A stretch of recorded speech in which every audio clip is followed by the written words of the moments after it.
अस्सलामुअलैकुम, this is Muqaddas Tariq here, psychologist and life coach.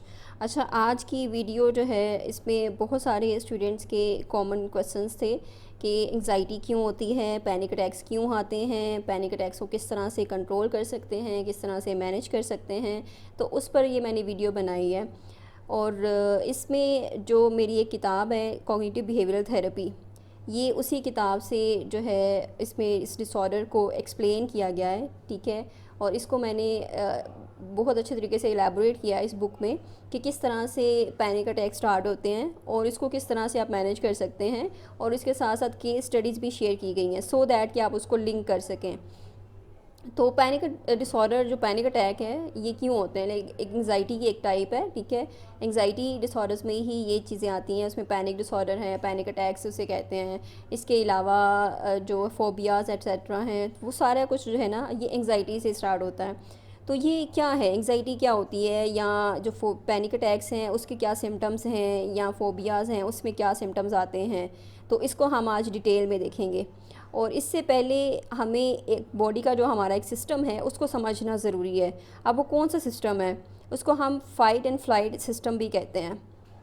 इसको भी मैंने किताब में मेंशन किया है कि फ़ाइट एंड फ्लाइट सिस्टम जो है ये ट्रिगर हो जाता है, जिसकी वजह से फिर आपको पैनिक अटैक्स जो हैं वो आते हैं, उसके सिम्टम्स आते हैं, आपके एंग्जाइटी के सिम्टम्स आते हैं, या फोबिया वगैरह है उसके सिम्टम्स आते हैं, ठीक है। तो सिम्टम्स जो हैं सबके सिमिलर ही होते हैं। और वो किस तरह के सिम्टम्स होते हैं, इसमें क्या होता है कि ये जो फ़ाइट एंड फ्लाइट सिस्टम है ये हमारी बॉडी का बिल्ट इन सेफ्टी सिस्टम होता है, ठीक है। ये हमारे सर्वाइवल के लिए बहुत ज़्यादा ज़रूरी है।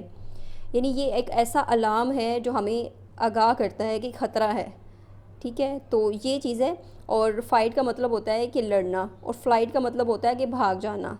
यानी जब भी आप इन्वायरमेंट में कोई डेंजर देखते हैं तो आपका दो ही रिस्पॉन्सेज होते हैं उस वक्त, या तो आप भाग जाएंगे या फिर आप फ़ाइट करेंगे, ठीक है। यानी अगर आपने कोई बियर देख लिया अपने सामने, ठीक है, तो उसकी सूरत में आपका ये बॉडी का जो सिस्टम है फ़ाइट एंड फ्लाइट का ये एक्टिवेट हो जाएगा। और ये जब एक्टिवेट होता है तो उसके क्या सिम्टम्स आते हैं, उसके सिम्टम्स ये होते हैं कि आपकी हार्ट बीट इंक्रीज़ हो जाती है, ठीक है। सांस जो है वो तेज़ तेज़ आप लेते हैं, आपका सर भी चकरा सकता है, आपके हाथ कांपने लगते हैं, आपकी टांगें कांपने लगती हैं, ठंडे पसीने आते हैं, चेस्ट टाइट फील होती है। तो ये सारे सिम्टम्स हैं। अब ये सारी चीज़ें जो है ना आपको सर्वाइवल में इस तरह हेल्प कर रही होती हैं कि जब आप रियल डेंजर देखते हैं इन्वायरमेंट में, जैसे कि कोई रीछ वगैरह देख लिया, बियर देख लिया अपने सामने, तो वहाँ से फिर आप भागने के लिए तैयार हो जाएंगे। यानी बॉडी का ये सिस्टम एक्टिवेट हो जाएगा जो आपको हेल्प करेगा, ठीक है। तो ये चीज़ है और ये सर्वाइवल के लिए बहुत ज़रूरी है। लेकिन पैनिक अटैक्स, एंग्जाइटी और फोबिया वगैरह में क्या होता है कि ये सिस्टम एक्टिवेट हो जाता है।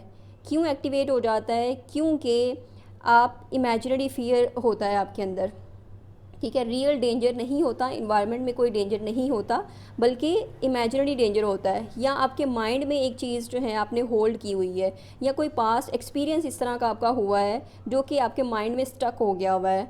आप उसी को सोचते हैं और उसको सोचने के बाद आपको ये सिम्टम्स आना शुरू हो जाते हैं। तो ये चीज़ है, यानी थॉट्स जो हैं उसकी वजह से, जो ख़यालात हैं उसकी वजह से भी आपका ये सिस्टम एक्टिवेट हो जाता है, आपको ये सिम्टम्स आना शुरू हो जाते हैं। और इससे क्या होगा कि जब ये सिम्टम्स आना शुरू होंगे तो आपको ये पैनिक अटैक आएगा, ठीक है। यानी इसमें आपकी हार्ट बीट तेज़ हो जाएगी, आपको लगेगा आपको हार्ट अटैक हो रहा है। यानी इसमें एक डेथ फोबिया भी क्रिएट हो जाता है। किसी भी इंसान को ये वहम होने लगता है कि मेरी हार्ट बीट अचानक तेज़ हो रही है, और जब वो इतना सोचता है कि तेज़ हो रही है तो वो और ज़्यादा तेज़ होना शुरू हो जाती है। यानी जितना आप उस चीज़ पे फोकस करते हैं उतना ज़्यादा उस चीज़ को ज़्यादा फील करने लगते हैं। तो ये चीज़ है कि आपकी हार्ट बीट इंक्रीज़ हो रही होती है, आपको लगता है कि आपको हार्ट अटैक हो जाएगा, आपको कोई डिसीज़ है, कोई बीमारी है। तो ये चीज़ है, या फिर आपको चक्कर आएंगे, या फिर जो है वो आपकी टांगें कांपेंगी, हाथ कांपेंगे, आपको ठंडे पसीने आएंगे। तो ये सारी चीज़ें हैं, ये आपका वो सिस्टम एक्टिवेट हो रहा होता है जो कि फाइट एंड फ्लाइट सिस्टम होता है।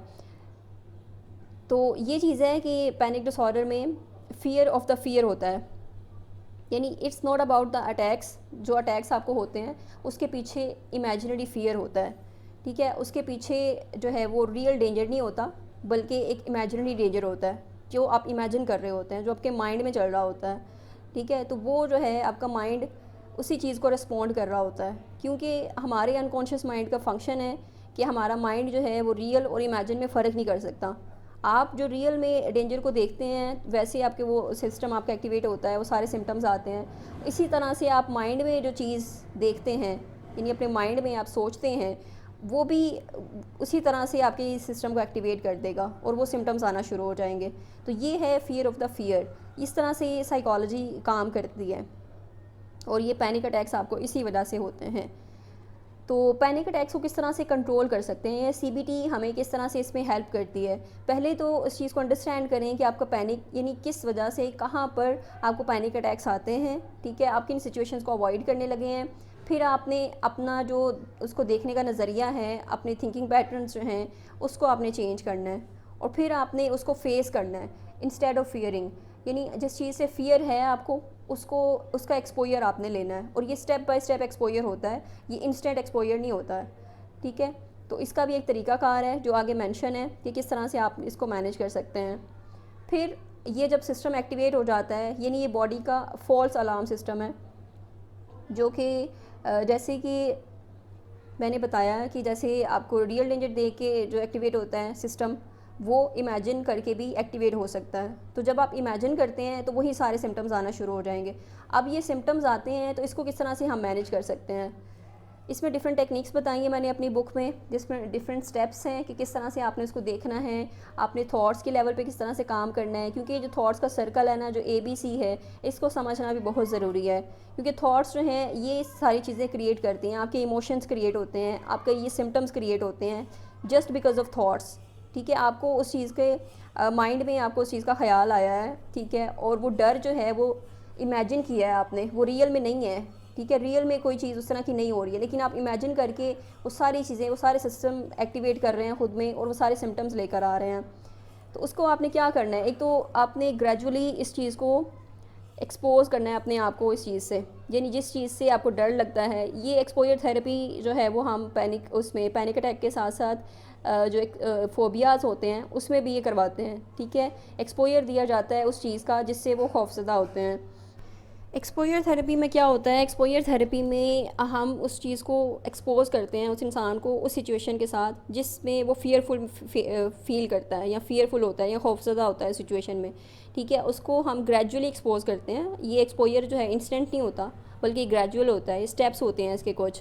जैसे कि कोई इंसान अगर एलिवेटर में जाने से खौफज़दा है या वो नहीं जाता है एलिवेटर में, ठीक है, वो लिफ्ट के ज़रिए नहीं जाता है, तो उसको हम किस तरह से फिर इस डर को ख़त्म कर सकते हैं, इस फोबिया को ख़त्म कर सकते हैं, या उसको पैनिक अटैक होते हैं एलिवेटर में तो उसको किस तरह से हम ख़त्म कर सकते हैं। तो ये चीज़ है कि एक्सपोजर थेरेपी का यूज़ किया जाता है यहाँ पर। एक्सपोजर थेरेपी में हम स्टेप बाय स्टेप कर रहे होते हैं कि जैसे एलिवेटर से कोई खौफज़दा है तो उसको एलिवेटर्स की पिक्चर दिखाई जाएगी, ठीक है, लिफ्ट की पिक्चर दिखाई जाएगी, उसके बाद लिफ्ट वगैरह की वीडियोस वगैरह दिखाई जाएंगी, लोग उसमें आसानी से जा रहे हैं, उतर रहे हैं, चढ़ रहे हैं, दाखिल हो रहे हैं उसके अंदर, ठीक है। उसको अंदर से दिखाया जाएगा, बाहर से दिखाया जाएगा। उसके बाद उसको रियल एक्सपोजर दिया जाएगा कि रियल में वो एलिवेटर को देखे जाके, ठीक है, और आप उसके साथ जाएंगे और उसको दिखाएंगे कि एलिवेटर में लोग आसानी से जा रहे हैं, दाखिल हो रहे हैं अंदर, उसके बाद आसानी से उतर रहे हैं, कोई भी खौफज़दा नहीं, कुछ भी नहीं हो रहा किसी को, ठीक है। तो ये चीज़ है, उसको उस चीज़ को दिखाया जाएगा। उसके बाद उसके सामने फिर आप जाएंगे एलिवेटर में और एलिवेटर में आप दाखिल होंगे और एलिवेटर में आप ऊपर जाएंगे, ठीक है। उसके बाद आप बाहर निकलेंगे एलिवेटर से, यानी नीचे आएंगे दोबारा बाहर निकलेंगे, उसको दिखाएंगे कि कुछ भी नहीं हुआ, आप इजीली जो है वो ट्रैवल कर सकते हैं। तो ये चीज़ है। और इसमें उसको क्या होगा, उसके बाद फिर आप उसको अपने साथ लेकर जाएंगे और उसको जब अपने साथ लेकर जाएंगे तो वो मतलब उस सिचुएशन में क्या होगा कि उसको लाइक आप उसको दिखाएंगे कि देखो कुछ भी नहीं है, ठीक है। तो इस तरह से, और अगर उसको सपोज़ कि अगर वो सिम्टम्स आना शुरू हो जाते हैं, क्योंकि माइंड में एक फ़ियर बैठा हुआ है और फियर जो है वो आपके सिस्टम को एक्टिवेट कर रहा है और उसका जो फाइट एंड फ्लाइट सिस्टम है वो एक्टिवेट हो गया है, तो इस सूरत में क्या करना है, यानी उसको साथ साथ रिलैक्सेशन टेक्निक्स भी आपने सिखानी है। जब आप रिलैक्सेशन टेक्निक सिखाते हैं तो वो जो एक्टिवेट होता है ना system fear fight and flight का, वो काम डाउन होना शुरू हो जाता है और उसके बाद वो इजीली उस चीज़ को एक्सपीरियंस कर लेता है और पैनिक अटैक से वो बाहर आ जाता है या उसको वो अटैक नहीं होता उस तरह से। अब वो किस तरह से होता है, एक ये पैनिक डायरी भी मैंने इसमें बताया कि पैनिक डायरी आप रखें कि क्या हुआ था, कब हुआ था, आपने क्या सोचा उस टाइम पे। ये बहुत ज़रूरी है कि आपको क्या ख्याल आया, फिर आपकी बॉडी किस तरह से आपने फ़ील किया, क्या सिम्टम्स आए, आपकी हार्ट बीट तेज़ हुई है, आपको सांस लेने में दुश्वारी हो रही है, आपको ठंडे पसीने आ रहे हैं, ठीक है। तो ये सिम्टम्स आपने देखने हैं और फिर आपने किस तरह से उसमें गेट थ्रू किया या किस तरह आप उससे बाहर आए हैं। इसमें जो रिलैक्सेशन टेक्निक्स हैं, जो कामिंग टेक्निक्स हैं, ये बहुत ज़रूरी हैं। अब ये होता क्या है, ये जो आपका सिस्टम एक्टिवेट हो जाता है, ये सिस्टम ऑन हो जाता है, उसको आपने टर्न ऑफ करना होता है, ठीक है। और उसको आपने काम डाउन करना होता है। ये यानी हार्ट बीट तेज़ है तो वो किस तरह से काम डाउन आप कर सकते हैं, हार्ट बीट को किस तरह नॉर्मल कर सकते हैं, ठीक है। तो ये चीज़ें यानी इसमें क्या क्या चीज़ें, इसमें ब्रीदिंग जो है बहुत इंपॉर्टेंट है, जिसमें आप बॉक्स ब्रीदिंग कर सकते हैं। यानी आप 4 सेकंड तक जो है इनहेल करेंगे, 4 सेकंड तक होल्ड करके रखेंगे उसको, और फिर 4 सेकंड तक आप एक्सेल करेंगे। तो ये जो चीज़ है बॉक्स ब्रीदिंग बहुत ज़रूरी है। थोड़ी देर के लिए आप इस तरह बॉक्स ब्रीदिंग करेंगे तो आपका जो बॉडी का इंटरनल जो सिस्टम फाइट एंड फ्लाइट का, वो काम डाउन होना शुरू हो जाएगा, ठीक है। आप रिलैक्स हो जाएंगे, आपके जो मसल्स टेंस होते हैं वो रिलैक्स हो जाएंगे। तो ये है कि रिलैक्सिंग योर मसल्स, कि आप अपने मसल्स को भी रिलैक्स करते हैं, जिसमें हम PMR करवाते हैं, प्रोग्रेसिव मसल रिलैक्सेशन। ये आप नेट पे यूट्यूब पर वीडियोस बहुत अवेलेबल हैं, उसका एक प्रोसीजर, एक मेथड भी बताया गया है कि किस तरह से आप अपने मसल्स को रिलैक्स करते हैं, ठीक है। तो ये मसल्स को रिलैक्स करना भी आपकी बॉडी के ये सिस्टम को कूल डाउन कर देता है। उसके बाद ग्राउंडिंग टेक्निक्स आप कर सकते हैं। यानी आपने नोटिस करना है कि आपके इन्वायरमेंट में आपने देखना है कि 5 चीज़ें जो आप देख सकते हैं, यानी आपकी सेंसेस जो हैं 5 सेंसेस, उसको आपने इंगेज करना है, अपने प्रेजेंट मोमेंट में आना है।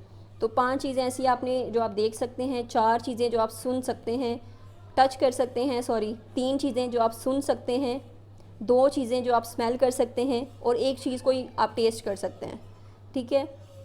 तो ये ग्राउंडिंग टेक्निक्स, ये रिलैक्सेशन टेक्निक्स इंस्टेंटली आपको काम डाउन करेंगी, आपकी जो बॉडी का internal system fight and flight on है उसको वो टर्न ऑफ करेंगी और आपको काम डाउन करेंगी, ठीक है। उसके साथ साथ एक्सपोजर की थेरेपी चलती है, और एक्सपोजर थेरेपी और रिलैक्सेशन टेक्निक्स इसको मिलाकर जो है उसको दोबारा उसको नया एक्सपीरियंस करवाया जाता है, एक अच्छा एक्सपीरियंस करवाया जाता है, सो दैट कि उसकी मेमोरी में कोई इस तरह का ओल्ड एक्सपीरियंस, कोई इस तरह का डेंजरस एक्सपीरियंस है तो वो जो है वो उसको हम एक्सचेंज कर लें, ठीक है, उसको रीफ्रेम कर दें।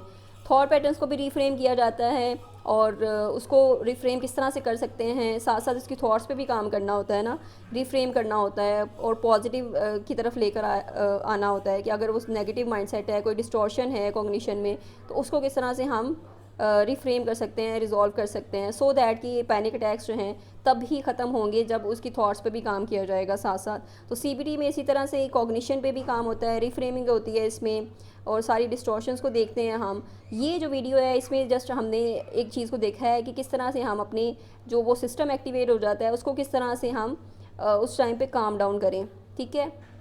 तो ये वक्त ही होगा जब तक आप अपनी थॉट्स की कॉग्निशंस को नहीं समझेंगे, अपनी थॉट पैटर्न्स को नहीं समझेंगे, और उस ख्याल जो ख्याल आता है उसका ऑडिट नहीं करेंगे, उसके बाद उसको चेंज नहीं करेंगे, रिफ्रेम नहीं करेंगे, तब तक ये आपको आते रहेंगे, ठीक है। तो अगर रूट कॉज पे हम काम करें तो वो कॉग्निशन पे ही काम किया जाता है। CBT इसलिए बहुत ज़्यादा इफ़ेक्टिव है, 90% जो है इसका सक्सेस रेट है कि इसमें बहुत ज़्यादा जो है वो डिसऑर्डर्स पे काम किया जाता है इसको लेकर, कि मेन जो डिसऑर्डर्स हैं वो कॉग्निशन की वजह से स्टार्ट होते हैं। तो कॉग्निशन पे CBT काम करती है, और CBT में सारी ये चीज़ें हैं। अगर ये आप सेशंस लेते हैं या थेरेपी ये करवाते हैं तो फिर आपको इफ़ेक्टिव जो है ना इसके रिमार्केबल रिजल्ट्स मिलते हैं, ठीक है। आप कुछ ही सेशंस में आप रिकवर कर सकते हैं जल्दी। तो आज की वीडियो में हमने जस्ट एक सिम्टम्स पे ये देखा कि किस तरह से उसको हम एट दी मोमेंट उसको किस तरह से मैनेज कर सकते हैं, कंट्रोल कर सकते हैं। बाकी इसको डिटेल में करने के लिए आप किसी साइकोलॉजिस्ट या किसी प्रोफेशनल से रब्ता करें, सो दैट कि आप उसको रूट कॉज से ही ख़त्म कर दें, सो दैट कि वो दोबारा फिर से वो सिम्टम्स ना आए, या ये चीज़ जो है ना वक्ती तौर पर ना हो, बल्कि उसको हम बिल्कुल ही ख़त्म कर दें, या आप लाइफ में जो है वो स्मूथली फंक्शन कर सकें। अपनी जो भी डोमेन्स हैं आपकी लाइफ की, उसमें हर डोमेन में आप इजीली अच्छा परफॉर्म कर सकें, अच्छा फंक्शन कर सकें, और आप लाइफ जो है आपकी क्वालिटी ऑफ लाइफ हो और आपकी लाइफ इम्प्रूव हो, ठीक है। तो ये चीज़ है। I hope I made it clear, लेकिन फिर भी अगर कोई कन्फ्यूजन है तो वो आप कमेंट सेक्शन में भी पूछ सकते हैं। Thank you so much.